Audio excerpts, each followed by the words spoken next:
Sauls. Is from Milledgeville, Georgia, where my grandfather's from. My father was from Thomaston, Georgia. His name was Andy Gene Carter.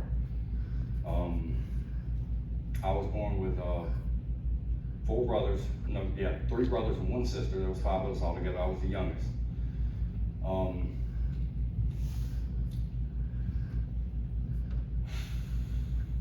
Growing up, we didn't have a good childhood. You know, my mother and my father were both addicts, and my father was always in and out of prison. And me being the youngest, I got left out a lot, and growing up, I always had anger. My mother was there, but she wasn't never really there. I was basically raised by my oldest brother and my sister. My oldest brother, Michael, was fire and rescue. He had a good job, but he was also had struggled with addiction. And you know, he did the best that he could until I was 12 or 13, and he actually overdosed. And I think that was the first time in my life that I really felt real pain, because that was me. He was not only my brother, but he was my father at the time. He was, you know, my security. And with my mother being an addict, we bounced around a lot from motel to motel to people's houses, and it was just never a constant thing. I never went to school. I was never able to hang out with my other brothers because DFACs got involved. Not too long after Michael died, Nathan was taken. Randall was living with his dad, and it was just me and my sister for a while with my mother. And like I said, we bounced around from motel to motel and stuff. We were all in addiction from a young age. From the time I was, right after Michael died, 13, I was introduced to some drugs, and it started my life of addiction. And at the time I was so young, I didn't know that it was wrong. I didn't know that it was not normal. You know, I was just doing what I was taught. So to me, I was just trying to be a good son. I was trying to make my mom happy. I guess being a kid, I just wanted to be loved. I wanted to be, you know, I wanted to be important. So I did what I thought was right, and you know, did a lot of bad things, man. But I was just doing what I thought was right. So, I mean, it doesn't justify it. But we lived on the streets for a while, and I ended up getting left in Macon when I was 14 years old under a bridge for about 2 weeks on Pineland Avenue. My mother left me, and I kept sneaking to the Waffle House, picking up cigarette butts, and this lady, she asked me if I wanted to sweep the floor for something to eat, and I was grateful, I was excited. So I swept the floor like nobody could ever sweep the floor. There wasn't no dirt left on it. So I got a stack of pancakes for that, and I'll never forget that lady. I can't remember her name to save my life, but she actually did, I believe. I kept going back to the Waffle House, and every night she'd fix me pancakes and just sit there and talk to me, and I could see the bridge from there waiting for my mom to come back. And she never did. One night, the lady told me that she had a son that was a little bit older than me, and he lived with his dad, that he had some clothes and stuff at the house, that if I wanted to go with her and take a shower and clean up, that she'd have the ladies at the Waffle House watching on my mother, and she'd come back, then she'd bring me right back. So I was nasty, dirty, and I was more than happy to go take a shower. So we went to the lady's house, she took me there, and I went to the bathroom, she gave me some nice clothes. And when I come out, the police were there, and I thought I'd done something wrong, but they took me into DFAC's custody and took me to Macon RYDC. It's the first time I've ever been locked up. First time I thought I was in trouble, like I'd done something wrong. I didn't know where my mom was, I didn't know anything. They wouldn't answer any of my questions. They just put me in a cell and left me there. And finally I was able to talk to counselors, and they told me that they were trying to find somewhere to put me. They couldn't. And I was like, man, my mom was out there, she's coming back. They were like, we can't send you back out there. Even if she does pop up, it's just not an option. So I was devastated. I didn't know what to do. I was just locked up. So that made me real angry. I had a lot of anger as a kid, especially after that point. You know, I'd lost my brother, my oldest brother. I felt like nothing in the world really mattered. because I didn't have nobody. You know, everybody was scattered out. It built a lot of anger inside of me. So they finally found me a place with my father's mother, which would be my grandmother, but he wasn't my biological father. He was the one that claimed me when I was born and said, you know, that's my son, I don't care. And regardless if he was in and out of prison or not, every time he came home, I was the first person he came to see. You know, whether his addiction or whatever, I was the first person he came to see. He always gave me anything he had or anything I needed. And they sent me with his mother, and I was already in addiction. I already had a lot of anger built up. He was back in prison, so I was there with her. Didn't really know her too good, and so I kind of really was uncomfortable being there. So I lashed out. I stole things from her and took them to school and sold them. I was stealing cigarettes from her, and you know, I was off the chain, man. I took her debit card countless times when she was asleep. You know, it was normal for me to do that when I was with my mom. You know, it was just, but it was terrible, man. It was, now that I look back at it, God's helped me get over the shame and guilt. But I stayed with her for about 2 or 3 years, and I ended up still in her car one night, just going joyriding, just going to ride and pick up friends and listen to music in the car. I thought I was cool. You know, my grandmother was a hard sleeper, so I could sneak the car out, stick it back in. Well, we caught a flat tire. Lord have mercy. So I couldn't take her car back with a flat tire with a donut on it, even at that, because she was mean. She wasn't mean, she was stern, and she had a switch about that big around, and I didn't like it. So I couldn't take the car back. I didn't know what to do, so my friend was like, man, we'll just run. We'll go live our own life. I was 15, so me and my best friend and his brother at the time drove the car to Haynesville. I didn't know, I was young, didn't know nothing about nowhere. So we went out to Haynesville, and we was riding back roads, and we got the bright idea to get rid of the car. Oh boy. So we drove it off in this, you know how you're riding down a back road, and it's just got this little drive off into the woods. So we drove it back in there. I was gonna ditch it, a white car, you can't hide it. So as soon as I pulled right past the tree line, it sunk. I was like, oh my God. So we all got out and walked, and we got picked up and they locked me up. And I begged her to take me back home, but she just couldn't. She couldn't handle me, she couldn't, and it tore her apart. So I went to YDC.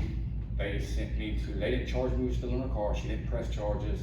She just said that she couldn't handle me. So they sent me to a group home in Macon, Georgia Industrial. And I spent, until I was 16 there, spent about a year there, and I was still in a van. One night, they wouldn't let me go on my home visit, so I sold the van. We drove it to Americus. Another incident, I drove it off a cliff on a dirt road, and I had to call the group home to come get me because I didn't know where I was at, didn't know what to do. I was just didn't think it all the way through. So they took me back to the same group home, and I stayed there for about 2 weeks, and then they locked me up. They sent me to, they gave me 9 months in YDC, and I went to Eastman YDC, which is, I'd rather be in Afghanistan than Eastman YDC. I mean, kids have no remorse. It was rough. And I've never been affiliated with any type of organization, gang, or anything. I always stayed to myself and just respected everybody and didn't get into anything. And the only thing I can say is God walked me through there, man. People were getting stabbed and just, it was horrible. And I was only 16, so I was traumatized. You know, I tried to stay to myself. I ended up, this teacher, Miss Cannon, I'll never forget her. She worked with me. Even though I tried to buck on her, I tried to tell her I was hopeless. She tried to, because I never completed the 9th grade. So she was like, baby, she's like, I'm gonna get you your GED. She's like, I just want you to study these books. She's like, don't do nothing else. She's like, I know you don't like hanging out in the dorm, just go in your room and study these books. So she gave me some test books to study, and that's all I did. I was scared, really scared to go outside of my room. You know, people were getting jumped on and slapped and beat up for no reason. And I just, you know what I mean? So I stayed in my room and I studied. I buckled down, I read my Bible, and I just had this peace in there, man. Nobody bothered me. I worked out and stayed to myself, and you know, I talked to anybody about anything. Anybody was having trouble with anything, I was just there to talk to, and everybody liked me for some reason. And I guess that's a quality that God gave me that, you know, has always been a blessing for me, you know. But I ended up getting my GED, and I got it in 2 months actually. Never completed the 9th grade. This lady worked with me, and any questions I had, she was there. She talked to me about personal things. She was more of a, you know, mentor of somebody that I actually cared about. You know, I felt love from this lady, and she prayed with me. She made sure that I understood who Jesus was, because I'd been to church, but I never really paid attention. I was going just to make my family happy, just to make, you know, to look good. You know, I didn't believe in that stuff. Everything I'd been through, there wasn't no way you could tell me God was real, you know. So, but she prayed with me, and, you know, for me to sit up here and deny that I felt anything when she prayed would be a lie. It always made me emotional. I always got shaky when she prayed. I just never understood it, and I felt uncomfortable, so I didn't like it. So, you know, I just backed up off of it, and ended up getting out of YDC. They sent me to another group home, the Family Community Care Center in Perry, Georgia. And still haven't heard from my mom. Still hadn't heard from my dad. Hadn't heard from anybody. I didn't get no letters. Nobody knew where I was at. They finally sent me to a group home, and I think my defects worker found out where my grandmother was at, Martha, my mother's mother, and got in contact with her, and she came to see me a couple times.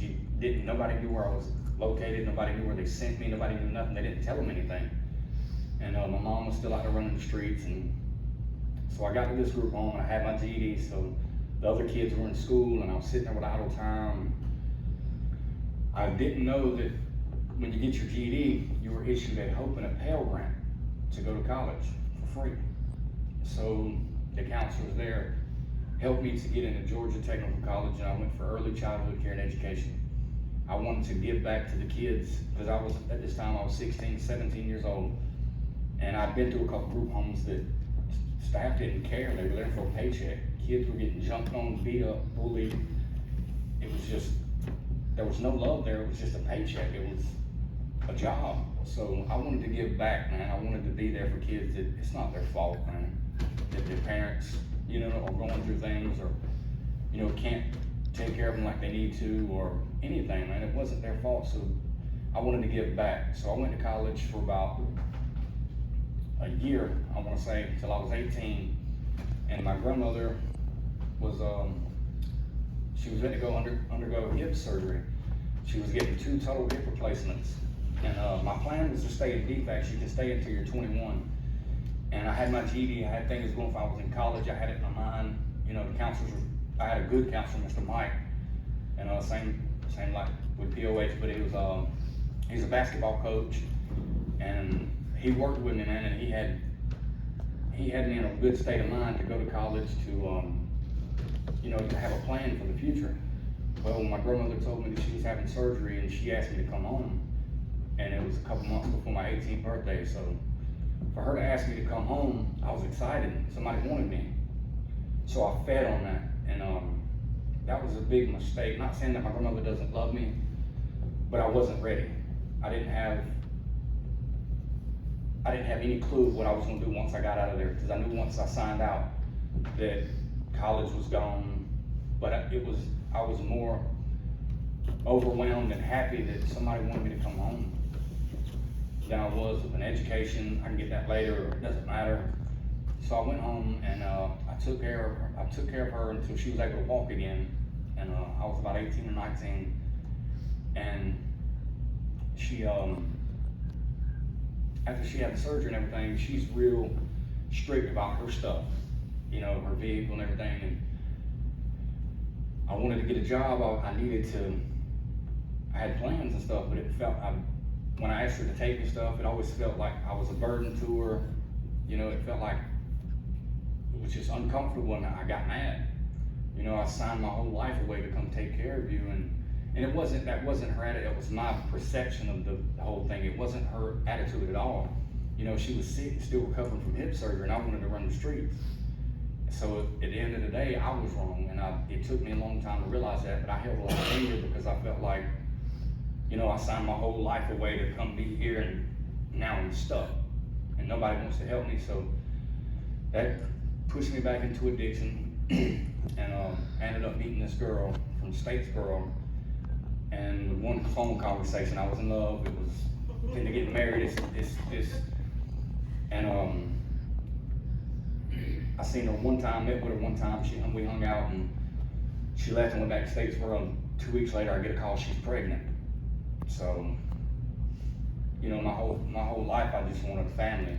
You know, I didn't want to be a doctor. I didn't want to be a lawyer. I didn't want to be something I knew I didn't know how to be.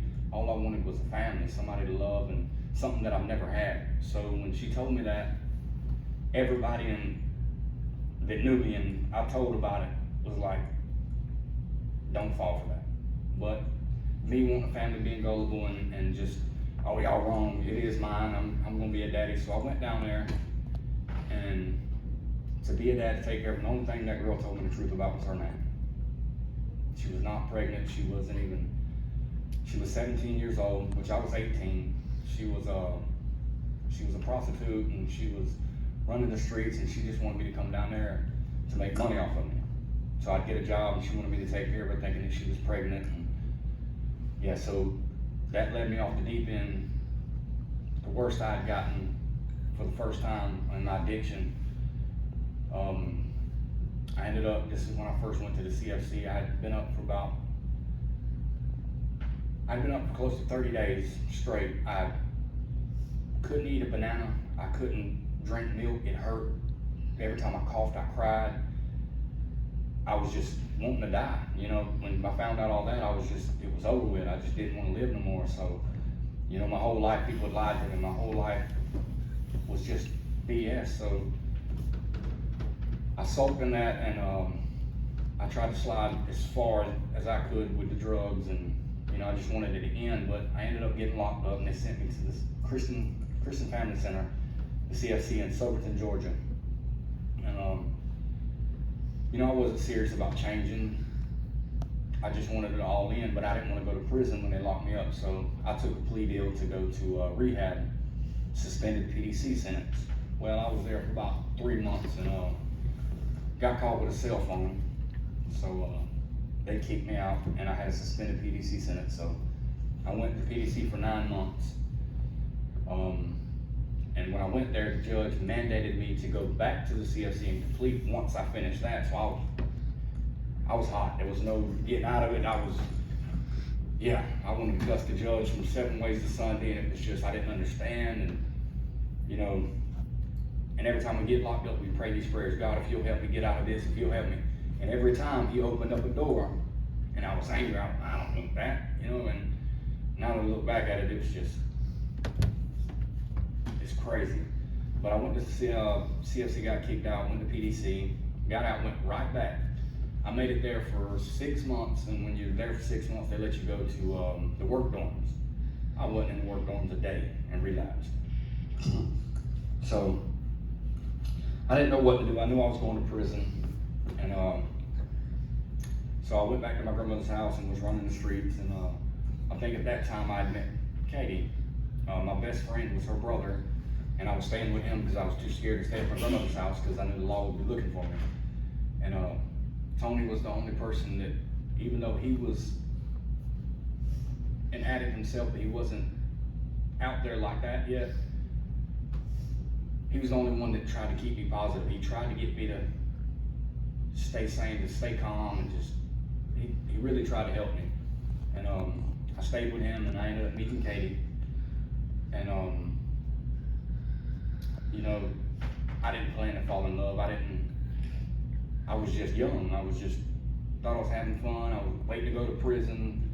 And when I met her, my whole life kind of shifted inside of me. I didn't know how to accept it. I didn't know how to respond to it. You know, I was trapped in this this world inside my head that I knew I was going to prison. I knew I was going to leave everybody.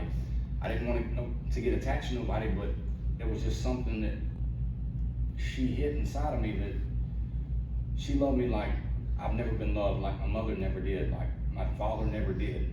You know, she always wanted to know if I was safe, if I had something to eat. She always wanted to be beside me no matter where I went. Even though I was running the streets, she's like, I just want to be beside you. I want to be with you. And at the time, I didn't understand that. I didn't know what love was. You know, I just thought it was momentary. You know, nobody had ever loved me like that. So to me, it wasn't real, but it was. And she stuck beside me. I ended up going back to jail. She paid for a lawyer to get me into drug court. Well, I wasn't happy about that. You know, drug court's got a lot of rules, and I can't get high in drug court. So I told the lawyer, I was like, man, I'm not going to drug court. He's like, well, she's paying me. I'm gonna do what she wants to do. So I said, okay. So they let me out, and it was the last day they seen me. She had gotten us a trailer in Hagen. She left her family, her mother, and everything to make sure that I had a place to go to so they would accept me in drug court.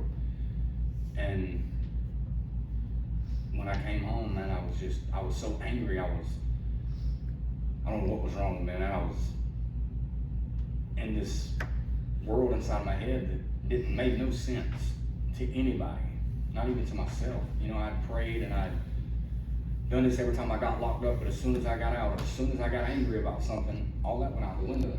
And so after I got out, I ran. I was back on the run, and I ended up getting locked back up, and they sent me to prison this time. No, they sent me to PDC this time. They sent me there for 720 days. It was I went to Truthland PDC, the shock treatment. I stayed there for 19 months. No, how long? 6 months. I stayed there for 6 months. Got transferred, got a disciplinary transfer to a PDC in Blairsville. I didn't like that at all. So I played the role, mental health role. They sent me to Lakeland. You know, so I knew how to move in jail. I knew how to get transferred. I knew how to get to where I wanted. I was okay in jail. You know, she was sending me money. I was never missed a store call, never missed a phone call. I was comfortable. And the only time in my life that I'd been comfortable. And I'd asked God, why was that happening in my life? Why was I only comfortable in being confined? You know, I thought there was something wrong with me. I thought that would be the only way I'd be able to live my life. And I came home. I was out a couple of weeks, and well, it was really a couple of days. I was back in my addiction, and a couple of weeks later, they arrested me again. This time, I just did 720 days in a PDC. Well, I went to court for violation of probation for a dirty urine, and the judge told me that he had exhausted all resources with trying to help me. That he had no choice but to sentence me to 7 years in prison. And when he told me that, everything inside of me died. You know, my knees shook. I knew my life was over with 7 years in prison. I just did 720 days, and it was the longest time of my life. How am I going to do 7 years? So when I got back to the dorm, I was upset. I've been crying. And I called Katie. I said, it's over with. My life's over. Just going about your life. You know, you'll probably never see me again. And she told me to shut up. That Dave gave me credit for all the time that I've been on probation and the time that I did in PDC. So I didn't have but 2 years left out of the 7. So they gave me credit for everything that I did. I didn't understand when they said 7 years. That was it. My ears went ringing. I didn't hear too much of nothing else. So, but I called her and she heard everything. So, you know, she's like, just shut up. You're okay. You're gonna be fine. Just do your time and come home. I'm waiting on you. And you know, for her to say that after I got off the phone, I went and I thanked God for the first time, I think in a long time. And I prayed, man. I remember praying, God, how do I show her love that she's showing me? I know I haven't been doing that. You know, this girl's still beside me. You know, this girl is still putting up with me. How do I give it back? And you know, I stayed in the Bible the whole time I was in prison. Somewhat, I was still using, because that's all there is to do. But I was sincere about when I was coming home. You know, I'm in prison, you know, and I'm already in jail. But when I go home, I'll stop. Well, that didn't work out too well. You know, God didn't even answer me in there, and I was wondering why I didn't have an answer, because I didn't have a plan to do the right thing. You know, He's not going to answer somebody who's not going to do anything. So when I came home from prison, we moved to not Columbus. That was where I was in prison at. We moved to Douglas, Georgia. And I don't know why I forgot to mention that Katie has 3 beautiful kids. The oldest is Noah. The girl is Georgia. She's in the middle, and Benjamin is the youngest. And when I first met them, they were knee high. Georgia had long red pigtails and was the cutest thing I'd ever seen. Benjamin was just like me. He was short and round, and all he knew was And when I got locked up, he went looking for me everywhere in different rooms. He'd put my hat on, and he'd run around and say, "Dad, Dad, Dad, Dad." And when she told me about that, and I wanted to be a father. I wanted to, you know, I had asked God my whole life to have a family, and He had given it to me. And I didn't realize it at the time. I knew I was running the streets doing what I wanted to do, and I never paid attention to the blessing that was right in front of me.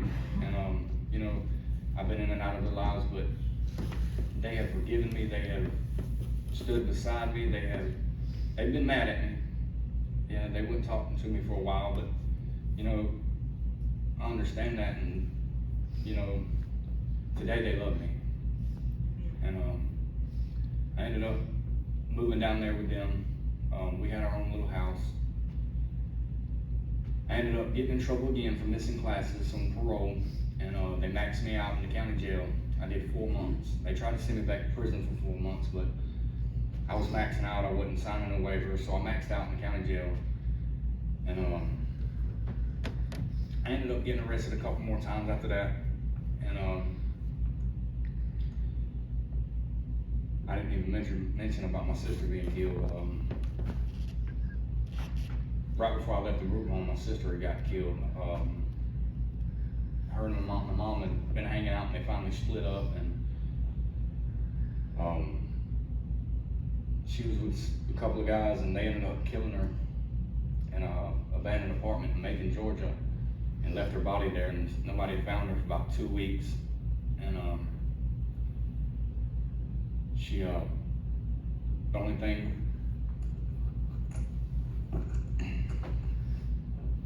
I had was anger, you know what I mean? The only thing that, so I used that as an excuse for a long time. And but anyway, I got off track a little bit, sorry. We moved to Douglas. I ended up getting arrested a few more times, and you know, Katie stuck by me the whole time. It's only a blessing from God that happened to me, because I didn't deserve it. I didn't appreciate it. I didn't show any kind of compassion towards that. You know, I took that blessing for granted, and she still stuck beside me. She's just as stubborn as you want to be, but I'm thankful she is. I ended up going to Hudson Hill Ministries. My addiction had led me to the point where I was hearing things and seeing things that weren't there. I could sit in a room by myself, and I could hear people talking that were 4 counties away, and my mind was just so far gone that I never thought I'd ever be back to normal. You know, I thought it was over with. This is how I'm gonna die. Well, I went to Hudson Hill Ministries, and thought it was the best place in the world. You know, it was faith-based, Christian-based. We went to church every day, all the time. And you know, I did great. I graduated in 7 months without a blemish.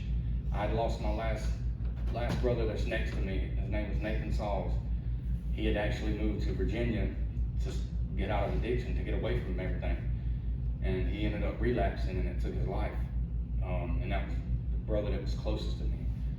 And I was devastated, but I didn't use it. That happened at my 5th month while I was at Hudson Hill, and I held it together.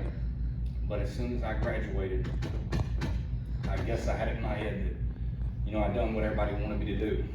Now I've got a job, I've got my own vehicle, I'm gonna do what I want to do. And I wanted to use, so I did that. And they say when you relapse, you always go back to the same spot that you were in when you stopped.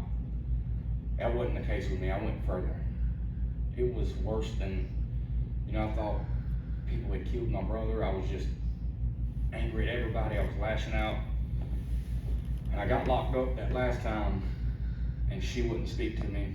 I had no phone calls. I had no communication. I violated probation with possession, and I was going to prison. I was headed to prison. I was already on probation for it. So I'd come to terms with it, and I accepted it, that I was just headed to prison. At least I wouldn't hurt nobody else. And I thought I accepted it, but I hit my knees, man, one night, and I really sincerely cried, and I begged God to just give me one chance. Don't hand me nothing, but let me work for it. Give me one chance to earn it. And if you could just give me one chance to earn it, if I slip one time, or if I falter, you can have my life. You can take it. Don't let me hurt anybody else. And I lay down, I went to sleep that night, and I tried to use the phone the next day, and Katie answered, and she told me that there had been money on the phone. She don't know why I hadn't called, even though she didn't have too much to say to me. She answered the phone, and she had put money on it the day I went to jail. And she was angry and upset, and I was trying to just let her be, but I just wanted to try to fix everything. But I kind of fell back, and I stayed to myself, and I was like, you know what? Whatever God does, it's gonna happen. So I got sent to Twiggs County Jail. That's where I was violation of probation. And Katie had talked to Brian Thomas at the Promise of Hope. I known Brian at the CFC, and she asked him to try to get me in the program. Well, before any of that could happen, when I went and see my probation officer, somehow God gave me the words to convince that man to let me go back to a rehab.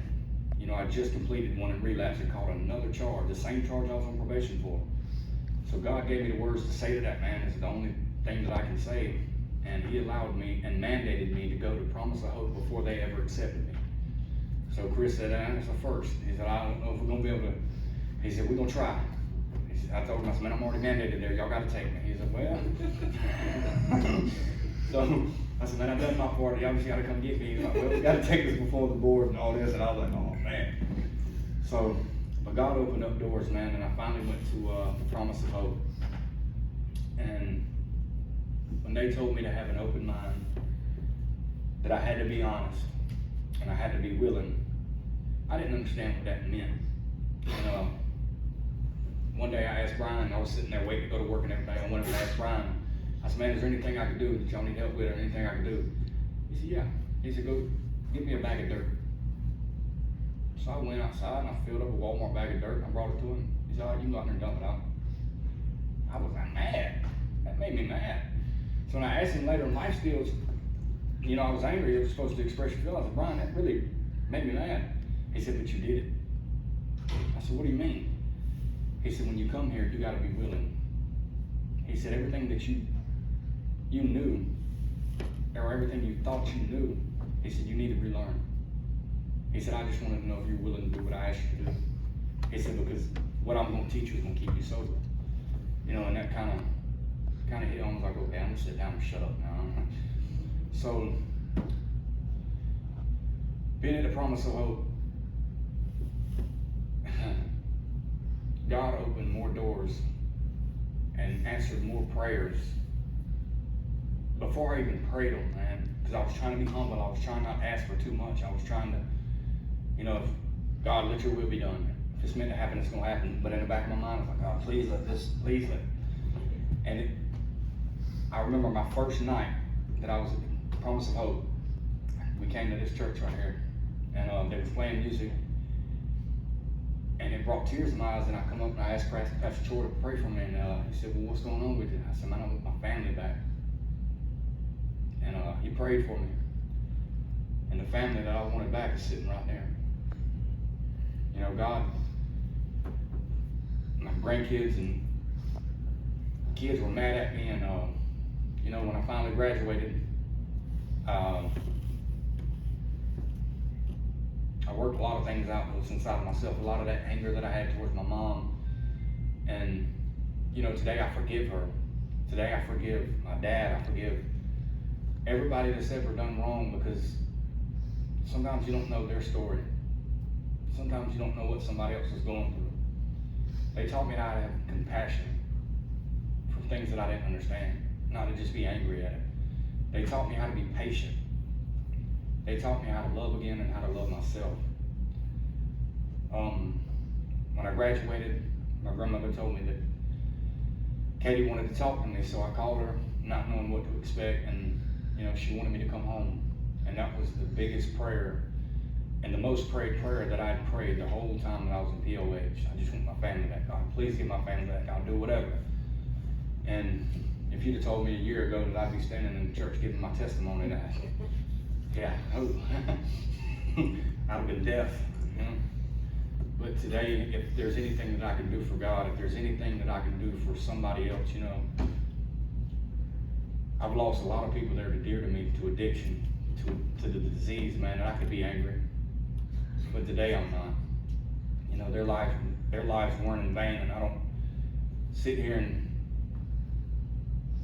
blast at God for taking them from me. I just thank God for the times that He gave, for the time that I had them. You know, I had my brother and my sister and them for as long as I had them, and they belonged to me. They were mine. He gave them to me for a reason. And I just thank God for the time that He gave them to me, man. And you know, I know I'll see them again in heaven one day. And today, I have a clear mind, man, of what I want in life. I have this peace, man, that nothing in this world could have given me other than God. I have this calmness, everything's gonna be okay as long as I trust in Him, as long as I take it one day at a time, as long as I keep Him the head of my life. You know, I might have stumbling blocks, but I'm not gonna fall. You know, I might have to lean on Him, but He's not gonna let me fall. And for me to be here today, man, for me to be breathing and being standing in this church, there's no amount of willpower, there's no amount of anything in this world that could have brought me here other than God. And tonight I just want to give Him all the honor, praise, and glory, man, and just thank Him. And that's all I got.